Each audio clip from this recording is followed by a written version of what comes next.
గణేశాయ నమః, శ్రీ సరస్వతి నమః, శ్రీ గురుభ్యో నమః. భక్తులారా, సత్సంగంలో భాగంగా భాగవతం చెప్పుకుందాం.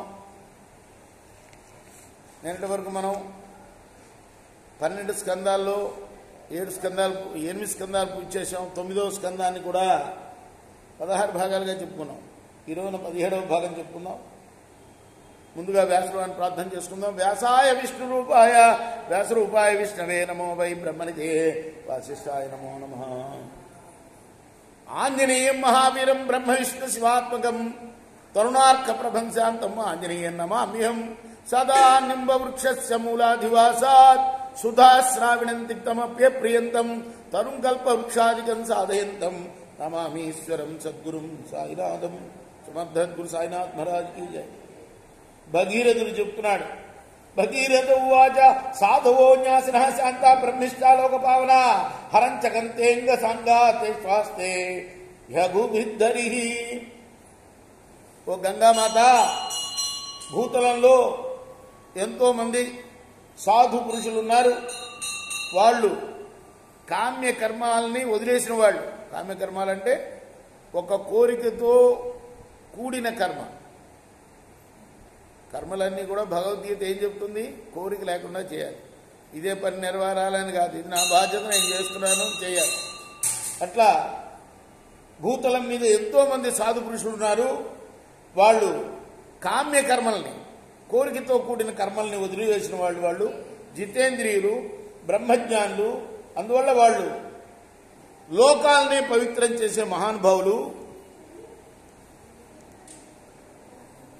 ఆ మహాత్ములు నీ జలాల్లో స్నానం చేయడం వల్ల నీ పాపాలన్నీ దూరం అవుతాయి. ఆమె ఏమన్నది? నేను భూలోకానికి వస్తాను సరే, నువ్వు అడిగినట్టుగా, కానీ భూలోకంలో చాలా మంది పాపాత్ములు ఉంటారు. వాళ్ళు నా జలాల్లో స్నానం చేసి నన్నేమో పాప పంకిలం చేస్తారు అంటే అలా కాదమ్మా. చాలా మంది సాధువులు కూడా ఉంటారు. వాళ్ళు జితేంద్రియులు, బ్రహ్మజ్ఞానులు కూడా ఉంటారు. వాళ్ళల్లో లోకాలని పావనం చేస్తారు వాళ్ళు. కాబట్టి వాళ్ళు నీ జలాల్లో స్నానం చేయడం వల్ల, అంతకుముందు పాపులు చేసిన స్నానం వల్ల పంకిలం అవుతాన్నావు కదా, ఆ పంకిలాన్ని నుండి కూడా బయటపడతావమ్మా, నువ్వు పవిత్రం అవుతావు అన్నారు. ఇచ్చుత్వా సన్రూపో దేవం తపసాతో తోషయశివం. 5 నిమిషాలు ఉండండి, హారతి అవుతుంది. ఒకటేసారి హారతిరా మొదలుపెట్టి వెళ్ళి దండం పెట్టి హారతి మొదలుపెట్టి ఇలా ఒత్తులేసించావా మొదలుపెట్టి కరెక్ట్గా 8:20కి ఇవ్వమన్నాను కదా, మొదలుపెట్టు.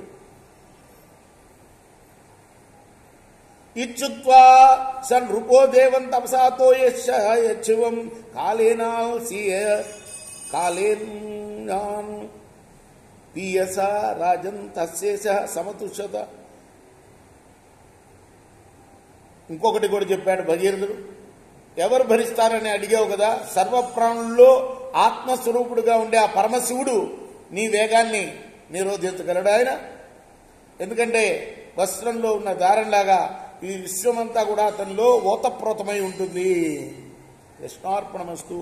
రేపు మనం మిగతా కథని 18వ భాగంలో చెప్పుకుందాం. శ్రీ సజ్జానంద సద్గురు సాయినాథ్ మహారాజ్ కీ జై. చేకోరా హారతి దిగో సద్గురునాథ దేవ సాయినాథ.